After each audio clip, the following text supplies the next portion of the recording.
Matapos sabihin ng NEDA na maituturing na food poor ang isang tao kung 64 pesos o pababa ang budget niya para sa pagkain kada araw, naglabas ng suggestion ang Department of Trade and Industry ng mga murang pagkain na pwedeng bilhin.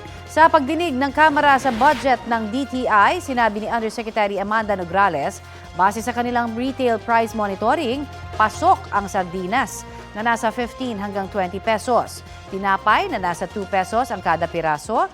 May noodles din daw na nasa 7 pesos and 75 centavos ang presyo.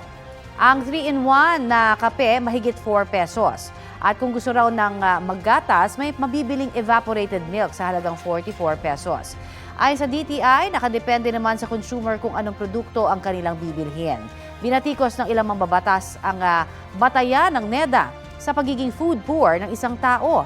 Hindi na raw kasi akma ang budget na 64 pesos kada tao para sa 3 meals, ngayong mahal ang mga bilihin.